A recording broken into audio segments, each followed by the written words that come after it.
Hi, I'm Ross from Smith Property Accountants, and I'm going to go through my least favorite question, or one that comes up all the time and I don't really like. And it's looking at, is your ex-personal house, the personal house that you're looking at now, is it a good rental property? So it's a standard situation. You live in a house, you've bought it, you've done it up a little bit, you've owned it for a few years, you've established a bit of equity, and now you're looking at turning that into a rental property, and you're looking at buying a new personal house. So obviously, like everything, it depends on the house. If it's beachfront and you can subdivide it into 5 different sections, that's going to put a big impact on it. And the same, what's that added value? Can you subdivide? Can you add a bedroom? Can you put a minor dwelling on the back of it? Yeah, all the different things with it. So that is a part. The part I'm going to look at is just the cash flow and show how bad the cash flow normally is on a personal home becoming a rental or an ex-personal home. So this is the first example I could find on TradeMe that had the amount. Queries over 519, so I'm using 519,000. It's just a stock standard house. So probably one day it was someone's personal house. Looks like it's already been subdivided, so there's no real added value options there. It's just a stock standard house. So if we're looking at the numbers, 519,000, we'll say the debt is only 219,000. So they've got 300,000 equity in this. The repayments on interest only are only 231 a week, and the rental appraisal is 520 to 540, so 530 a week. And that was all just from the TradeMe advert. So obviously got the information from there. I'm definitely not saying rush out and buy this property or anything like that, but it's just a good example to run through. So what are we thinking straight away for this? And what everyone sort of goes to is that the rent is 530, the repayments are only 230. It's got some awesome cash flow. That's the standard sort of look. But let's go through the numbers a bit more and see what we come out with. So I think it was our live-in example. And we'll put today's date. So 519,000.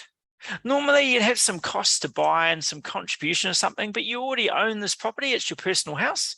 You've got 300,000 of equity. Ooh, 30,000 of equity, maybe not so good. Mortgage of 219,000. Let's be generous and say you get 52 weeks. Obviously, whenever I'm looking at a rental, I'm being realistic with that. If it's a terribly rundown property in a terrible location, there's no way I'd put 52 weeks. 530 was the rental appraisal, 520 to 540. So 52 times 530, 27,560 income, 5.31 gross yield percent. So 27,560 divided by 519 gives us the 5.31% gross yield. That's sort of looking okay now. Then you've got all your different expenses. It shouldn't have a body corporate. Insurance, maybe a stock standard, sort of a $1,500. Interest rates now, yeah, unfortunately, we just seem to be going up at the moment. So 5.45%. Got some property management. I've got the rates in there. Let's go a little bit lower. Let's be nice. 2,500.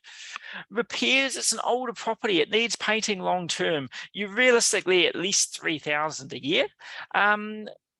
Some education, maybe you join your local property investors, probably Palmerston North property investors down nearest to live-in. I'm not sure whether there's actually a live-in one, sorry. It could be Wellington or Capital property investors as well. Maybe you live there, so it's only a small amount of travel. So we've got 27,000 coming in. We've got 24,000 coming out. We're actually making a cash flow surplus. Let's say there's a little bit of chattels. We get value it in. There's a bit of carpets, curtains, dishwasher, stove, heat pump, fences, decks, driveways, paths. So we get some depreciation on our chattels, brings our profit down normally to $394, pay a tiny little bit of tax. Life's looking pretty good. Then we've got this ugly red line. It's an old property. It definitely wasn't brand new. Let's presume we don't have social tenants or one of our other exemptions. So we're going to slowly lose our interest deductions. Over time, that profit's going to go from $394 up to $12,000. Our tax bill is going to go from $130 up to $4,000. That means we're going to go from a 3,000 surplus down to 675 loss. So yeah, we're making 3,400 less 4,000 tax, losing 700 in tax, losing 700 per year. These numbers are just interest only, they're not principal. So I've got a summary I sort of look at. If it was a new build, 3,720 positive 1.24% return. Existing, over the next 10 years, it averages out to 360 positive with my prediction of interest rates. And bear in mind, pretty hard to predict, 0.12% return on investment. If it was P&I, obviously it would be worse. You'd have to put in some money. So it's not a new build. And let's imagine that we just keep it where it is. We don't restructure it, so we don't restart Brightline.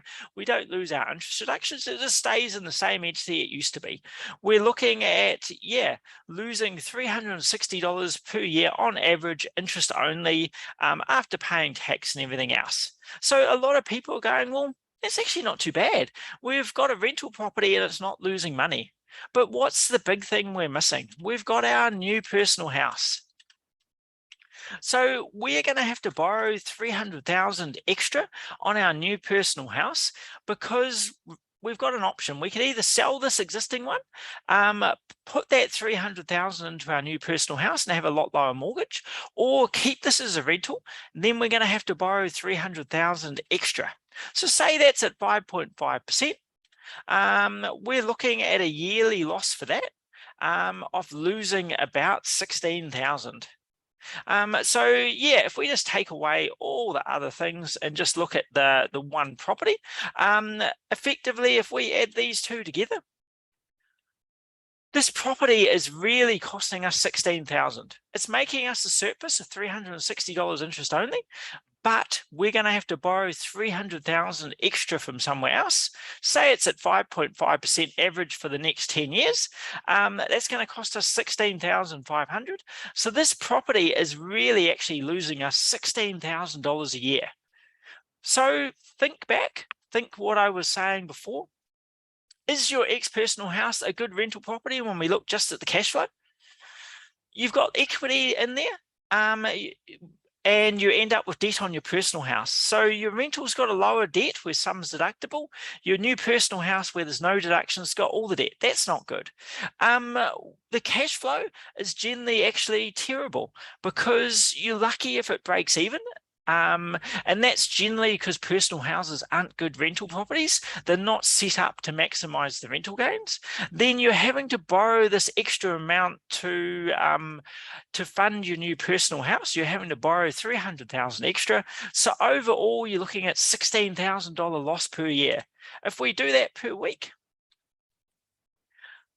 definitely not 31,000%. We'll just move that down a little bit.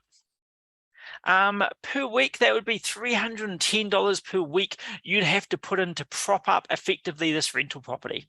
So really think about it when your personal house is becoming a rental. Look, is there added value options? Is it beachfront, subdividable, amazing?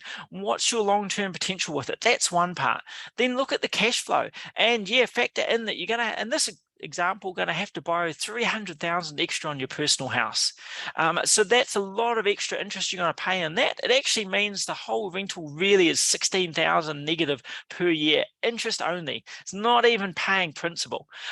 So something I sort of go through a lot and sort of think about. Really important to see, is that rental helping you achieve your aims? Is it helping you achieve what you're wanting to do? And everyone's a little bit different, but hopefully it's given you a bit of good information. Thanks a lot. Bye.